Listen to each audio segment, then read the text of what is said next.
গত যে সংসদ নির্বাচন হলো সেই নির্বাচনটা আপনার কাছে অন্য বছরের তুলনায় কেমন মানে আলাদা মনে হয়েছে কিনা? ধন্যবাদ। এটা মূলত বোঝা যায় যারা নির্বাচন পর্যবেক্ষণ করে তাদের প্রতিবেদন থেকে, এবং আপনি খেয়াল করে দেখবেন যে 2014, 18, 24 এই নির্বাচনগুলো কিন্তু বিদেশি পর্যবেক্ষক ছিল না বললেই চলে।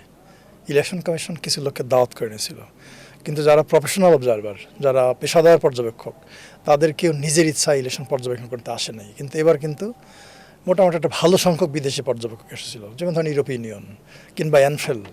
তারা ইলেকশন পর্যবেক্ষণ করে যে রিপোর্ট দিয়েছে, তারা বলেছে ইলেকশন সুষ্ঠু হয়েছে, সুন্দর হয়েছে, শান্তিপূর্ণ হয়েছে। আর আমি নিজেও ইলেকশনের দিন প্রায় 15-16টা কেন্দ্র ঘুরেছি, আমি কোথাও কোনো অনিয়ম দেখতে পাই নাই, আমার চোখে পড়ে নাই।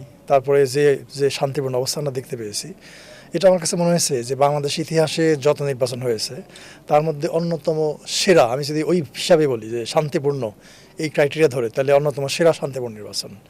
এবং এখানে আমার কাছে মনে হয় সবচেয়ে বড় রোলটা প্লে করেছিল সেনাবাহিনী, কারণ সেনাবাহিনীর যে বিশাল একটা রোল।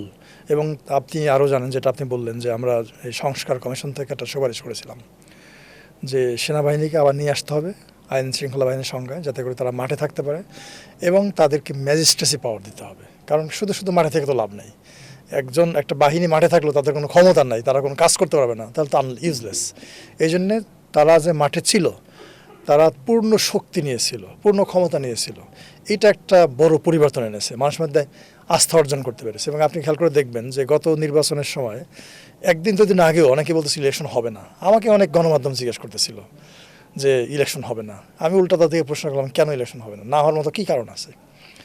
তখন তারা নানাভাবে বললো, আমি আমার মতো ট্যাকেল করলাম, যদি দেখালাম যে না, আমি তো না হওয়ার মতো কোনো কারণ দেখতে পাচ্ছি না, ইলেকশন হবে এবং ভালোভাবে হবে, এবং তাই হয়েছে। কাজে এটা আমার কাছে মনে হয় যে এটা ভালো নির্বাচন। বাট আমি যেভাবে চিন্তা করি বা বলি, একটা ইলেকশন দিয়ে কিন্তু নির্বাচন ব্যবস্থার প্রাতিষ্ঠানিককরণ সম্ভব না। আমরা যদি ধরে নেই যে 12ই ফেব্রুয়ারি নির্বাচনটা ছিল বাংলাদেশের নির্বাচন ব্যবস্থা প্রাতিষ্ঠানিকীকরণের ভিত্তি, তাহলে আমাদের যাত্রাটা শুরু হলো ওখান থেকে। এবং এই যাত্রার থেকে আমাদেরকে এখন সামনে এগোতে হবে। সামনে কোথায় এগোতে হবে?